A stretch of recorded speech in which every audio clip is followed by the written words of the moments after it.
Fala galera, estamos começando mais um vídeo e eu gostaria desse vídeo de falar sobre 5 coisas que a gente precisa saber sobre neoliberalismo. Coisas que são importantes pra gente cair na real, pra gente entender que neoliberalismo não funciona e também que neoliberalismo é uma coisa cruel que a gente vive até hoje, uma sociedade neoliberal que exclui, que explora, que faz as pessoas trabalharem de forma exaustiva, de forma cansativa e por isso nós temos muitos problemas psicológicos, de depressão hoje em dia, por exemplo. Uma primeira coisa que a gente precisa saber sobre neoliberalismo é que o neoliberalismo tá nem aí pro meio ambiente. Os neoliberais não têm preocupação de defender a natureza, de defender pautas naturais, de defender pautas ambientalistas. E na verdade o que eles fazem, muitos neoliberais fazem, é defender que não existe, por exemplo, aquecimento global, não existe efeito estufa, nada disso existiria. Isso foi inventado por um grupo que quer holofote. O que a gente tem é uma despreocupação com o meio ambiente, que também leva a uma defesa da não interferência do Estado nessa questão. Isso porque muitos lugares envolvem questões ambientais, para instalação de fábricas, por exemplo, para uso de orlas marítimas e tudo isso que envolve estudos de impacto ambiental, coisas que os neoliberais não querem. O que eles querem sim é uma desregulamentação. Portanto, o que eles defendem é um enfraquecimento dos órgãos de defesa ambiental, que é o que a gente viu com o enfraquecimento, por exemplo, do IBAMA no Brasil recentemente. Outra coisa que a gente tem que pensar a respeito da questão dos trabalhadores no neoliberalismo. Há uma constante desregulamentação do trabalho, uma busca de enfraquecer os sindicatos, enfraquecer órgãos de defesa dos trabalhadores, de tirar direitos dos trabalhadores, de tornar o trabalho cada vez mais precário. Isso porque o trabalhador no neoliberalismo é visto como apenas um fator de produção. Esses trabalhadores não poderiam ter direitos demais, porque senão eles não teriam vontade de trabalhar, eles não teriam vontade de produzir. Esses trabalhadores com muitos direitos, com muita defesa por parte de órgãos oficiais ou não oficiais, a gente teria um trabalhador vagabundo, teria um trabalhador que é muito exigente. E é nesse sentido que nós temos o outro lado, o lado da liberdade, a liberdade que é proposta pela digitalização, pelo trabalho digital, o trabalho remoto, um trabalho onde você supostamente teria mais liberdade para trabalhar onde você quisesse, mas a gente não pode esquecer que isso diminui os direitos, isso diminui a proteção do trabalhador, isso diminui a força de reação do trabalhador em relação à exploração que ele sofre. Há uma constante uberização do trabalho.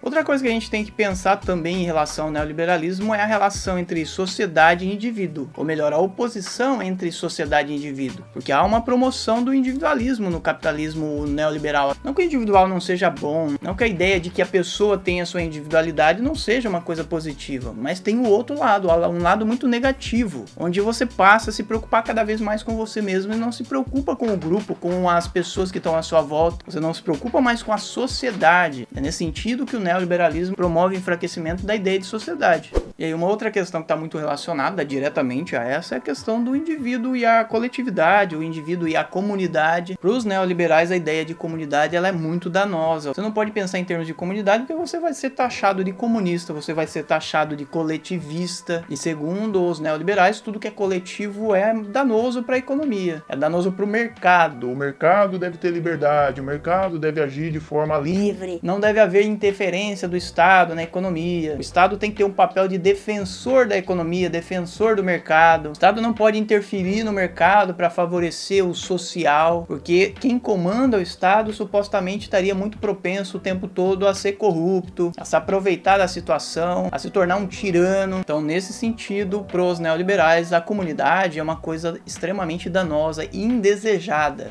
Tudo isso tem a ver com globalização, que eu já falei aqui no canal, onde a gente pode perceber a mundialização da economia, a quebra de barreiras e fronteiras nacionais, onde o capital está circulando de forma muito mais dinâmica, muito mais rápida, muito mais automática, muito mais instantânea e, consequentemente, também uma circulação cada vez maior do trabalho, do trabalhador, onde a mundialização do trabalho, onde você pode trabalhar por uma empresa dos Estados Unidos morando no Brasil, morando em Bali, morando no Irã. É claro que no caso do Irã você teria que ter uma liberação do governo, uma permissão para trabalhar para os Estados Unidos. Mas de qualquer forma dá pra gente entender que a economia atualmente ela é mundializada. É claro que você tem tentativas dos governos nacionais de controlar tudo isso, mas o que a gente tem, especialmente nesse momento da história humana, é a questão do digital e a liberdade para trabalhar, ou suposta liberdade para trabalhar onde você estiver. Hoje em dia você não tem um controle físico em todas as profissões. O controle ele seria feito pela própria pessoa. A gente já falou isso em resenhas aqui do Byung-Chul Han, onde os trabalhadores têm liberdade e, portanto, eles mesmos se vigiam, eles têm que se organizar, eles têm que gastar do seu próprio dinheiro para ter o material de de trabalho, eles têm que usar do próprio dinheiro para ter os próprios materiais de trabalho, para eles se sentirem livres nesse contexto e ao mesmo tempo se autodominarem. Então é nesse sentido que o neoliberalismo controla as pessoas de forma indireta hoje em dia. Ele oferece as tarefas, ele oferece as supostas possibilidades para todo mundo. Afinal de contas, segundo os neoliberais, todo mundo teria a possibilidade de ficar rico. E aí você tem inúmeros cursos que mostram como a pessoa pode se tornar um milionário, mas o que a gente sabe é que tudo isso é uma conversa fiada do capitalismo para enganar as pessoas, para iludir as pessoas. Isso porque a gente tem no mundo uma separação de regiões, uma separação de raças, de etnias. A gente tem, portanto, discriminação, a gente tem racismo, e tudo isso pesa na hora de se promover, na hora de crescer, na hora de ser reconhecido. E a gente sabe nesse contexto que a meritocracia é uma conversa fiada. Eu já falei aqui no canal sobre isso também, que as pessoas dizem pra você: faça você mesmo, faça, e aí você vai ter sucesso, você vai ser rico, compre cursos caros, se desenvolva, se torne um milionário. E aí você vai lá, compra os cursos, gasta dinheiro, gasta tempo, gasta cabeça, se torna uma pessoa problemática, uma pessoa sufocada pelo desejo de se tornar uma pessoa rica, de ficar famoso, e no final das contas você não chega aonde aquela pessoa te prometeu que chegaria. Mas aí você vai dizer pra ela que não deu certo. E por que não deu certo? Você vai perguntar. E ela vai dizer: não deu certo porque a culpa é sua, você não se vigiou o suficiente, você não se esforçou o suficiente. A gente viu a notícia esses dias de uma executiva do Twitter que se esforçou, que trabalhava de madrugada, que dormia no serviço e foi demitida pelo Elon Musk, aquele grande magnata do capitalismo atual que diz que todo mundo pode porque ele também conseguiu, quando na verdade a gente olhar, a gente vai perceber que a riqueza dele, ela já estava lá como background, ele não cresceu do zero, ele não era pobre e se tornou rico, ele não era um negro que não tinha as mesmas oportunidades, ele não era um indiano que ia para os Estados Unidos com esperança de ficar rico e de repente era explorado, que vivia nas periferias, que era excluído da sociedade, ou um africano que vai para a França e trabalha os trabalhos mais degradantes possíveis. Então tudo isso faz parte do neoliberalismo, seja a questão ambiental, seja a superexploração do trabalho, seja a questão da comunidade, ou melhor, a oposição da comunidade, a promoção do individualismo e evidentemente essa ideia do trabalho remoto, do trabalho virtual, da informatização, da globalização da economia, isso tudo fazendo parte do neoliberalismo.